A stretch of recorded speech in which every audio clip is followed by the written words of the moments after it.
มันสุดยอดอหลีพี่น้องเอ้ยความสวยความงาม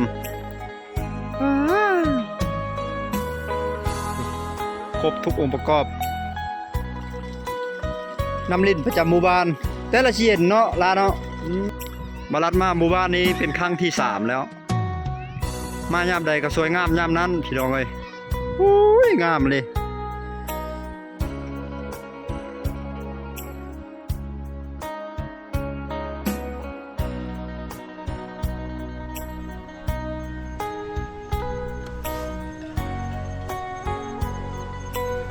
โอ้ยงามคักรีวิวจุดดีพี่น้องเอ้ยยอดเลยงามหลายงามหลาย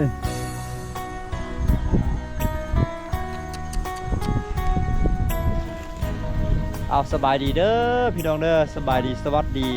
เพราะว่าจะอยู่ทางภายในและก็อยู่ต่างประเทศยินดีต้อนรับทุกท่านเข้าสู่ช่องวิดีโอของเบ้าลัดคนเดินทางเนาะคลิปนี้เดินทางมาบ้านตะนางคุม2เนาะมาตะนาง2ทุกคนเลยเพื่อมาตามติดวิถีชีวิตของพี่น้องอยู่ในบ้านนี้ก็คือบ้านของคนพี่น้องเผ่าบารูเนาะเผ่าบารูนี่หมู่บ้านนี่สวยงามหลายเนาะตอนนี้บรัดยืนอยู่ที่พึ่งโน่นฟู่หรือว่าเทือกเขาเนาะเป็นหมู่บ้านกลางหุบเขาที่สวยงามหลายบ้านตะนาง2เมืองเซโปนแขวงสวรรณเขตก็ได้เป็นอีก1สถานที่แลนด์มาร์คกาวาแมนเนาะที่สวยงามหลายของชนบทเมืองเซโปนบ้านนี้ห่างจากตัวเมืองเซโปน30 ปลายกิโลเมตรไกลเติบได้ผู้คนในหมู่บ้านมีอาชีพการเฮ็ดให้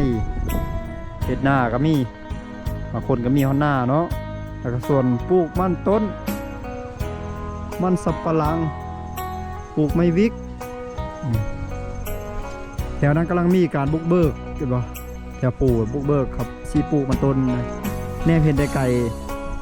เห็นลำมันเขาบรรยายเลยตัวนี้ก็สนมันต้นมันสับปะหลังคือกันแต่ว่าท่านได้ถอนว่าท่านได้ก้นเนาะเดี๋ยววันรับจะพาทุกคนเลาะเบิ้งบรรยากาศภายในหมู่บ้านว่าเป็นจังไดเนาะตอนนี้เวลา4 โมงแรงทุกคนเลยโอ้เห็นน้องๆเขากำลังเฮ็ดกิจกรรมอยู่เนาะฟัดเข้าฟัดน้ำตามเข้าตามน้ำนี่กูตักน้ำตักในโง่ควายเนี่ยเข้ามาลักมาแรงแล้วเดี๋ยวนี้บอกโอ้ควายลายเลยท่านน่าจะได้20 ตัวเนาะตัวนี้สวนนี่วางนี่สวนปลูกยาสู้โอ้ยาใบนะคนกำลังมาแต่ให้แต่สวนเนาะโอ้ไปทุกคนไปดิเข้าไปเบิ่งบรรยากาศภายในหมู่บ้านเลยสายน้ำห้วยไหลลงมาทางนี้ลิด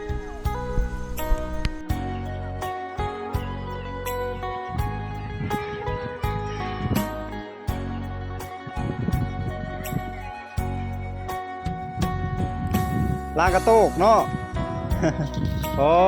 สบายเลยนำอยู่นี่เนาะน้ำใส่คักอู้ป่าบอนเขียวกุ๊บอยู่บอนนี่บอนคั้นหรือบอนหวานนี่แม่บอนนี่ปลานิ่นบ่กินได้บ่ได้เนาะโอ้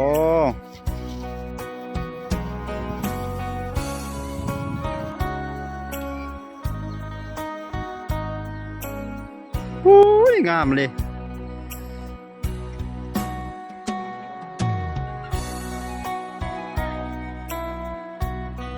ปลาบอนจุดนี้ก็หลายเลย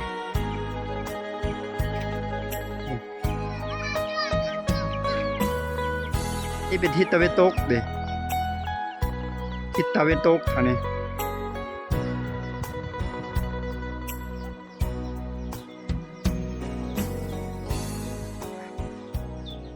เส้นทางจะเรียบไปเบื้องนั้นเลย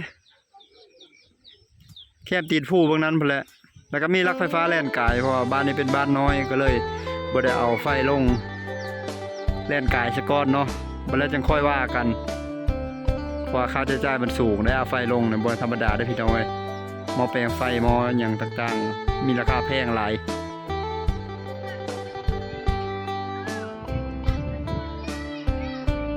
มักมีขนุนกำลังเป็นมากดก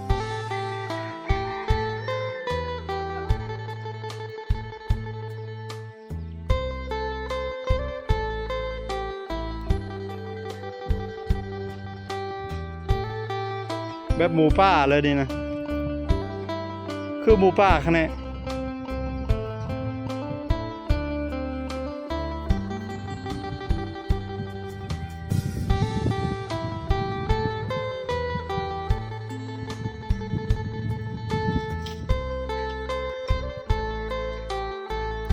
มักไม่กินมากละลายได้เพิ่นปลูกไว้อันนี้กกมักละมุดมักยาง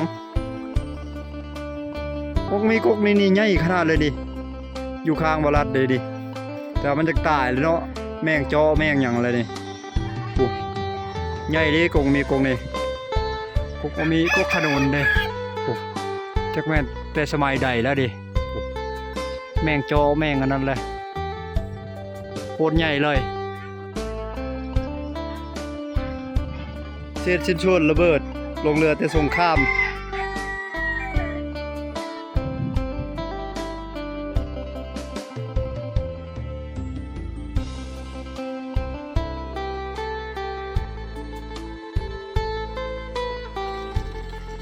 น้ำลิ้นประจำหมู่บ้านแต่ละเชียนเนาะลาเนาะ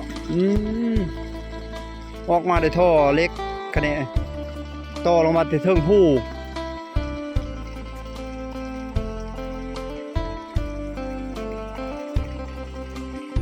โอ้วิวด้านนี้ก็งามสวยงามโอ้บ้านนี่คักอะไรควรอนุรักษ์ไว้เลยเป็นทรงลักษณะแบบนี้ห้ามมีการบุกเบิกทางที่ดีนะพอจะเป็นแหล่งท่องเที่ยวในอนาคต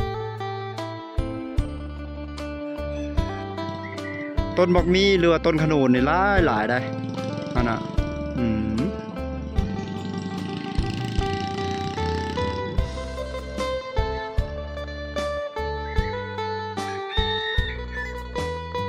มาลัดมาหมู่บ้านนี้เป็นครั้งที่3แล้วมายามใดก็สวยงามยามนั้นพี่น้องเอ้ยวิถีชนบทของเมืองเซโปนเป็นหมู่บ้านแลนด์มาร์คนี่มีถนนตัดผ่านใจกลางของหมู่บ้านแล้วก็มีครัวจมอยู่กลางหมู่บ้านสามารถอาบได้อยู่ทางเหนือมีบ่อนตักน้ำดื่มน้ำใช้ทางเหนือพุ่นแล้วก็มีน้ำบาดาลหรือบ่อบาดาลแล้วก็มีน้ำลิ้นหมู่บ้านนี้ที่ว่าเราก็อุดมสมบูรณ์หลายอย่างอยู่เนาะนี่รถแก้มันนี่กำลังออกมาแล้วเข้ามาแก้มันสับปะหลังอยู่จุดซุ่มละโกละอยู่ราคาเพิ่นใช้แผงโซลาร์เซลล์2 อันเพื่อสนองพลังงานไฟฟ้าจากดวงอาทิตย์โอ้เฮือนพ่อเฒ่านี่เพิ่นมุ่งอันนั้นคะแนนได้มุ่งผ้าไม่เฮีย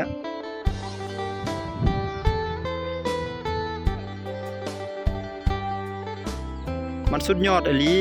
พี่น้องเอ้ยความสวยความงามครบทุกองค์ประกอบหมดละจะอาบน้ำอยู่หันบ่น้องชายโอ้นักตีที่ชื่อเนาะอาบอยู่น้ำลิ้นมาแล้วสะอาดดีเนาะอาบอยู่เหนือเนาะ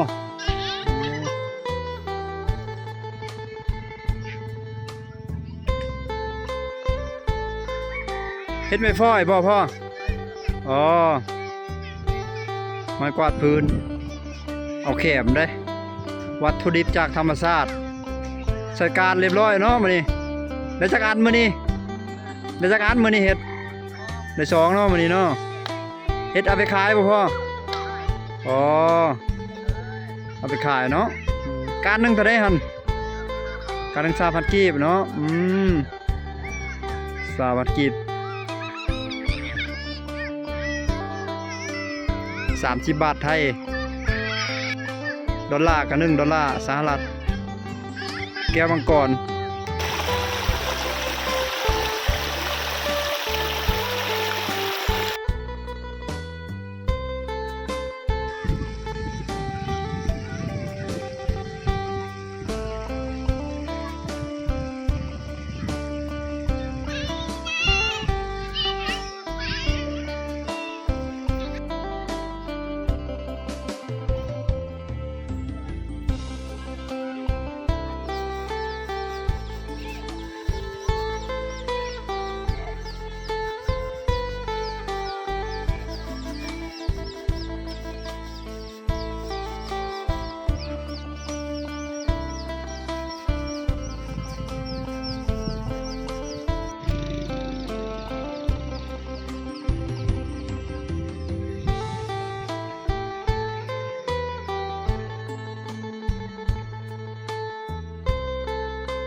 สบายดีบัดชวนเด้อ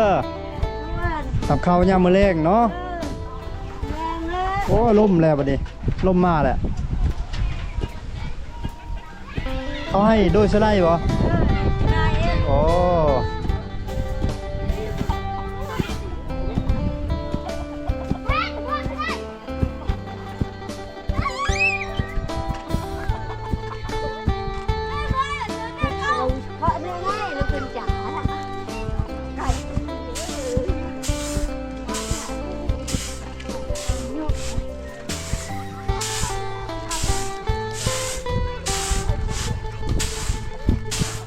ฟัดเข้านาลาเนาะ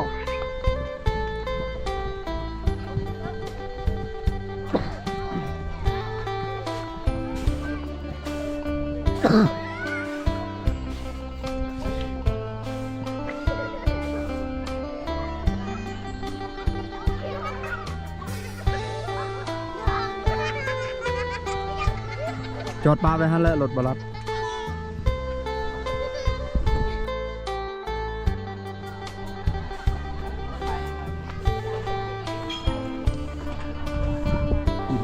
สวัสดีเด้อพอเด้อแผงโซลาร์เซลล์เนาะนี่ไตไฟฟ้าจากดวงอาทิตย์นี่ดิโดยโอ้พวกตามเขาบริดับเนาะไฟฟ้ายังบ่เข้ามาบ้านเฮาเนาะบ่มีไฟเนาะโดยไตแผงโซลาร์เซลล์เอาเนาะแผงตะเวนเอาโอ้วิวเป็นยังงามเลยทุกคนเลยเจ้าปูลินสไลเดอร์ยังมีขักลายโอ้สวนพักเนาะสวนพักเลย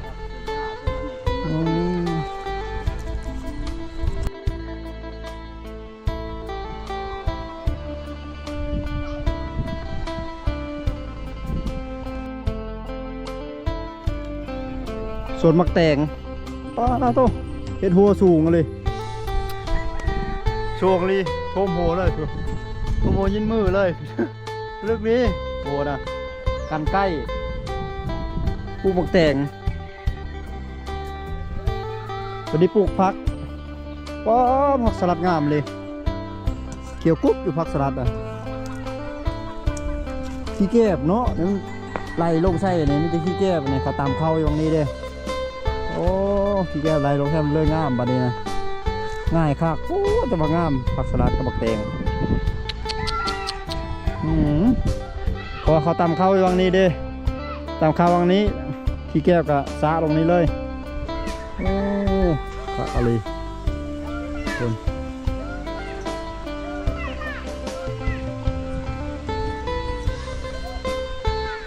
เขาจะข้ามไปฝากไว้นั้น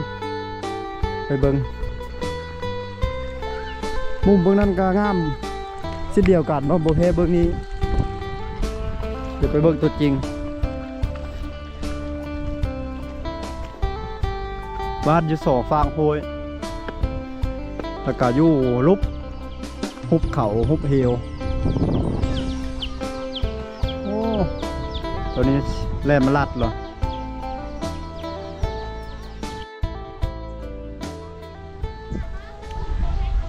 ซุกซาลาดีที่ว่าไปเข้าอยู่จุดสุ่ม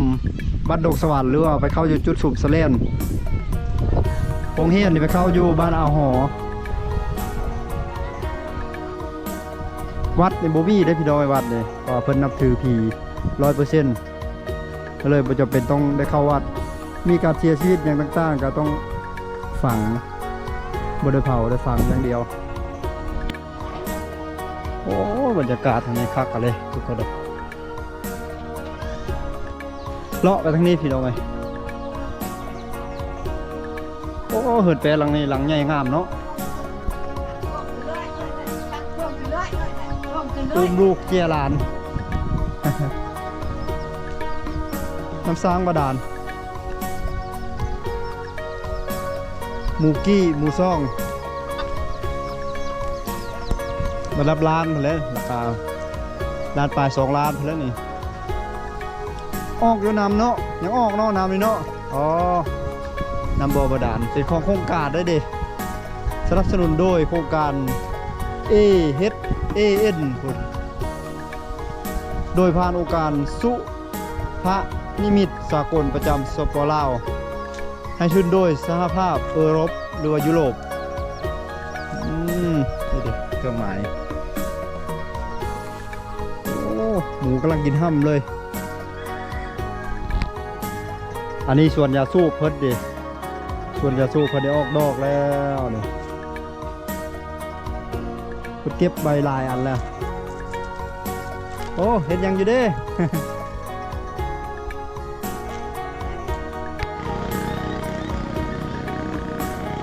โอ้ตกใหญ่เลยหมูลายก็ได้หมูกี้นี่หมูราคาดีช่วงนี้เนาะซ้ำนี้ประมาณเท่าใดนี่ตัวหนึ่งนี่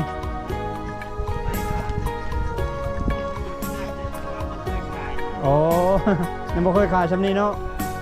สุดท้ายไม่ได้ขายลูกมันเนาะอ๋อพอพันแม่พันเนาะอ๋อ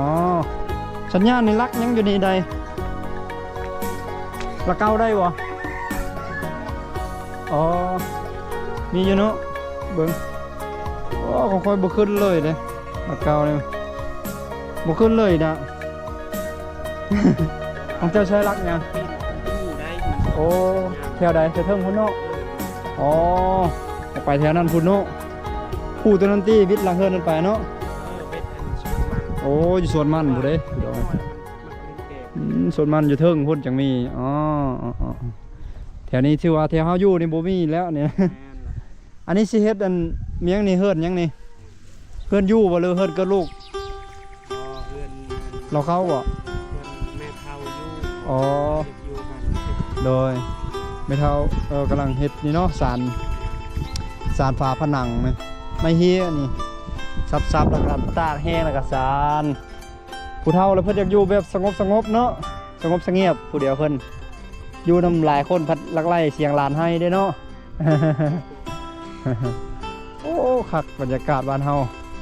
ตอนนี้ตะเวนกำลังจะตกดินแล้วได้ทุกคนเลยโอ้ยนี่เห็นบ่วิวทางนี้แห้งสวยแห้งงามนี่นะพี่น้องเบิ่งแม่นี่ถ้ามายามหน้าฝนนี่แห้งงามเพราะว่าใบหญ้าในหญ้ามันเกิดหลายแล้วมันจะเป็นสีเขียวทุ่มอยู่ตอนนี้หน้าแล้งนี่ก็งามไปอีกแบบนึงเนาะมนต์เสน่ห์ในยามแล้งเป็นหมู่บ้านกลางหุบเขาแล้วก็ตั้งอยู่ตามเปิ้นผู้ภาษาลาวเอิ้นเปิ้นผู้เพื่อหลังนี้เฮ็ดไม้มุ้งหญ้าคักแท้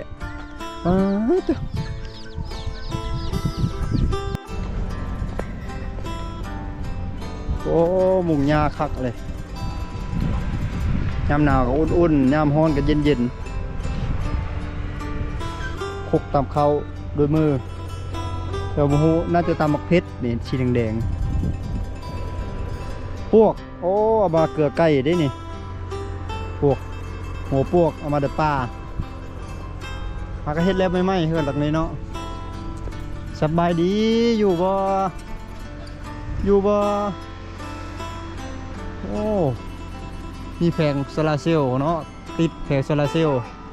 ไฟฟ้าอย่างดีได้บ้านหลังนี้ตัวคักตั้งอยู่โน่นผู้โอ้กลุ่มมีกรงนี้กันใหญ่พลึกเลยต้นขนุนเลยควายนอนเขาแรงแล้วบุกเบิกส่วนมันต้นมันสับปะหลังไรบางหันอยู่ทึ่งโน่นผู้เพื่อนแรกเพื่อนว่ามีคืนอินเทอร์เน็ตนะตัวทุกคนเลยภูผาปลาดงอ้อมหอบหมู่บ้าน เด็กน้อยเล่นอย่างสนุกสนานเลย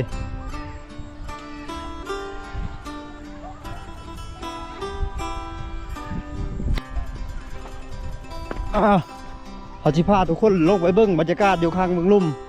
ว่าเป็นยังไงเนาะโอ้เด็กสั้นเติบได้ดีได้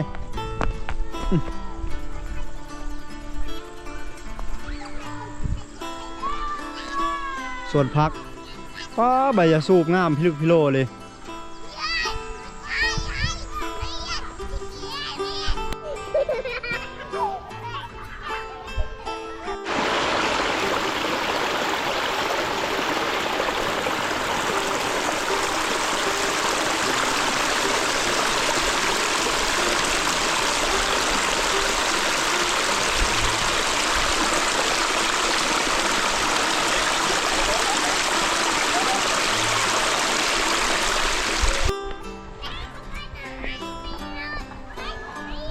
อัดนี่เนาะพี่น้องเนาะ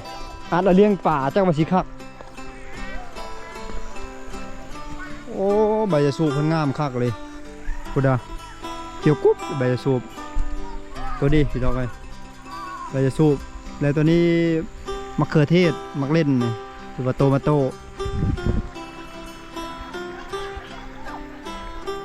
โอ้มักแตงเครือร้อยเลย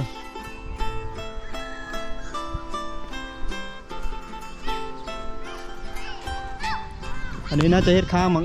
ฟักทองฮั่นนี่